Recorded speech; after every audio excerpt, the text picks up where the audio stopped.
Well, let's continue with latest that's coming out of West Africa. The latest coup attempt in Niger comes at a time when West African leaders have been talking tough against coups in the region. As was mentioned in earlier reports, the developments in Niger have raised enormous concern among their West African neighbors, particularly Nigeria, whose President Bola Tinubu heads ECOWAS.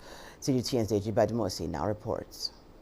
Just over a week ago, the president of Niger, Mohamed Bazoum, and his counterparts from Benin and Guinea-Bissau were in the Nigerian capital, Abuja, to meet Nigerian President Bola Tinubu.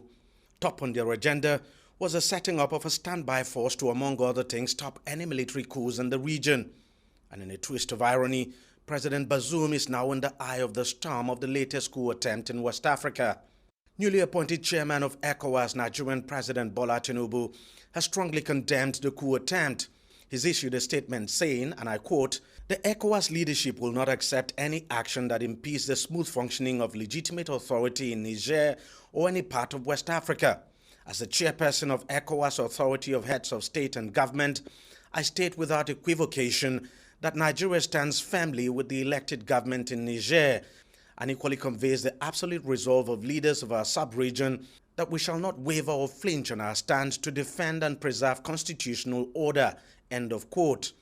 The Nigerian president has been quite vocal against coups in the region and made his stance clear when he was elected the chair of ECOWAS Authority of Heads of State. We will not allow coup after coup. We must bite back. We can't sit like toothless bulldog and ECOWAS. Yes, democracy is very tough to manage, but it's the best form of government. Analysts say the current situation in Niger is a litmus test for the current ECOWAS leadership and the Nigerian president. One expects that the leadership of ECOWAS, under him now, will walk the talk, and the eyes of the whole world is focused on West Africa, most especially Niger, with Nigeria being the focus of attention, looking at how Nigeria would drive the push to restore democratic rule in Niger. West Africa has witnessed a series of military coups since 2020. There have been successful military takeovers in Mali, Burkina Faso, and Guinea. So the best way, the best antidote, to military adventurism, in the politics of West Africa, is for civilian governments to do their very best to provide, the dividends of democracy to their people. And I think that this is one major way of stemming the tide of a military, insurrection in the West African region. The situation in Niger is still very fluid. It's not clear yet why the presidential guard, which is said to be behind the attempted coup, struck. Everyone will be watching to see how the new leadership of ECOWAS deals with this tricky situation. Deji Badimosi, CGTN, Lagos, Nigeria. The United States is also waiting on what's happening in Niger. It's demanding President Bazoum's immediate release and condemning any attempt to seize power by force. We are very closely monitoring the situation and developments in Niger. I spoke with President Bazoum earlier this morning and made clear that the United States resolutely supports him as the democratically elected president of Niger. We call for his immediate release. We condemn any effort to seize power by force. We're actively engaged with the Niger government, but also with partners in the region and around the world. We'll continue to do so until the situation is resolved appropriately and peacefully. Well, for more analysis on the situation, let's bring in Dr. Ndu Nwokolo, the Chief Executive of Nexteer Security, Peace and Development. Thank you so much for joining us. Well, let's just speak about what you think about the developments and what's happening in Niger. What are your thoughts? Thank you for having me. I think there are a couple of things to look at here. First, between 2020 and date shows that we've experienced 6 military coups in West Africa. Obviously means that the ECOWAS region is now the capital of military coups in the world. And I think that is frightening.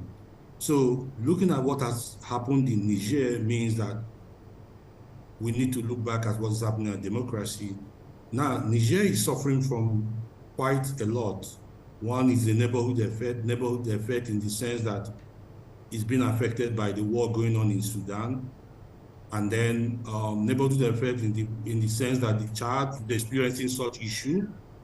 So it means that these are issues that need to be dealt with. With Chad having unconstitutional government, it means that the neighborhood effect could as well be affecting the way Niger is looking at issues. Now, another good thing that we need to look at is what has West Africa, ECOWAS, done to countries where military has taken over, like in Chad, in Cote d'Ivoire, and in Guinea. Like they say, the devil is in the details. President Tinubu, who is the current leader of ECOWAS, may have said, we are not ready to accept this, but what can you do? Nigeria, that is currently the West African hegemon, cannot even intervene in Niger because it's not even able to solve its own problem. So if you look at this couple of things, you can see that Niger is suffering from what most Saharan states are suffering. You have a rising jihadist terrorism, you have rising state fragility, you have issues of climate change that is affecting food production and food security, you have a clampdown on democracy and other forms of governance. So these are the things that are affecting these states and most other West African states. So Niger is being affected by most of these things. So all these developments are part of what we should be looking at in order to know how to start resolving this problem of incessant coup and coup attempts in the West African region. On the back of everything that you've said and highlighted, and do, what would the best approach for regional bloc ECOWAS then be, based on what you've said already? So let's be very honest. I could have said, oh, let's take a military approach to this. The issue is that who will bear the brunt, who will pay the fees? Nigeria, the regional hegemon, is currently battling insurgency and other forms of violent extremism and insecurity across 34 of its 36 states, so cannot even do anything. So my advice is, can we raise up a high-powered mediation team made of people like former President Buhari, who incidentally has kin and kin from Niger. So let's use people like him to go in there. Now, it's even important to understand that President Tinubu might be the chairman of ECOWAS. However, when it comes to issues like this, Africa is a place where, because somebody has a blood tie with you, you may have a different approach to the way you deal with it. President Tinubu will not, that's what I think, might not react to the way President Buhari would have reacted. Remember that when this president won an election, 2 days to being sworn in, there was a coup attempt, and President Buhari moved the Nigerian troops to make sure that he got into power.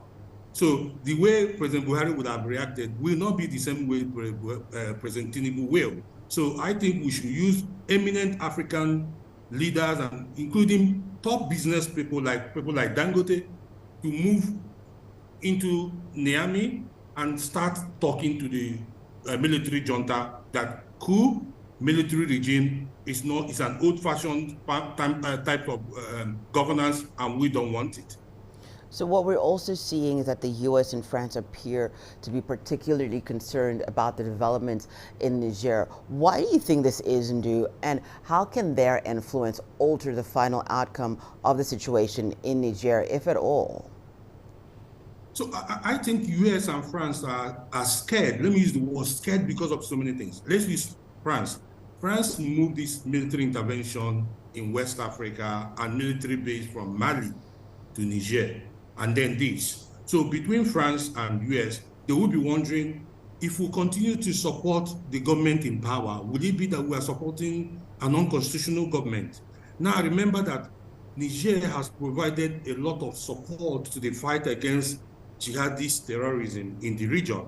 So would the US and France continue to support an unconstitutional government? So it means that they might withdraw their support. And if they withdraw their support, how would this affect the fight against jihadist insurgency in the region? So that's one. Two, a country like France might be wondering, will this lead to us being expelled from France, from Mali again, just like what we experienced in Mali, you know, especially if we do not support this regime. And thirdly, there's issue of the Wagner Group influence in the region.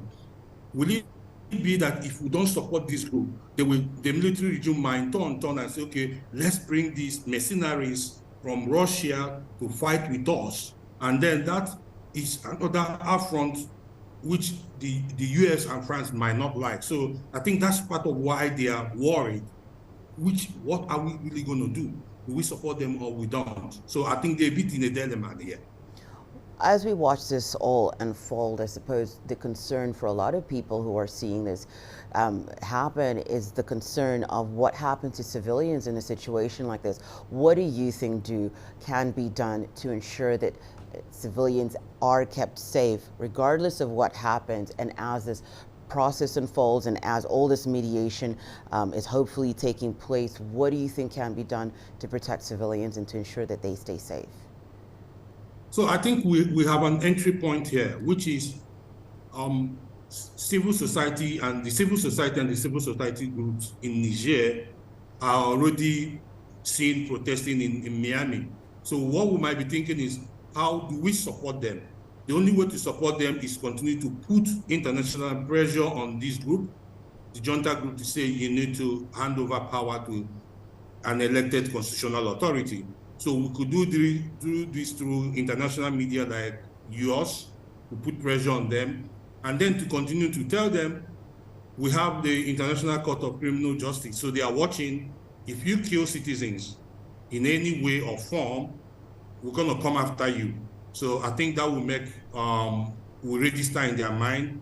Thirdly, there'll be need to continue to ask civil society groups to, to be vigilant and not to be confrontational in their bid to restore democracy in their country. I think if we continue to do this, it will help. And finally, I think ECOWAS need to rise up to his billing by putting some kind of pressure on the government, such as not the economic pressure that will hurt the people, but the economic pressure that will hurt this regime, including travel bans. And then I think if we continue to put this pressure and then continue to ask the people to stay away from protests that would lead to open confrontation with the military regime, and then continue to remind the military regime of their social contract with their people, put pressure on them not to open fire on the people. And then I think we might be moving towards a situation where we don't see them kill people or taking such rash decision.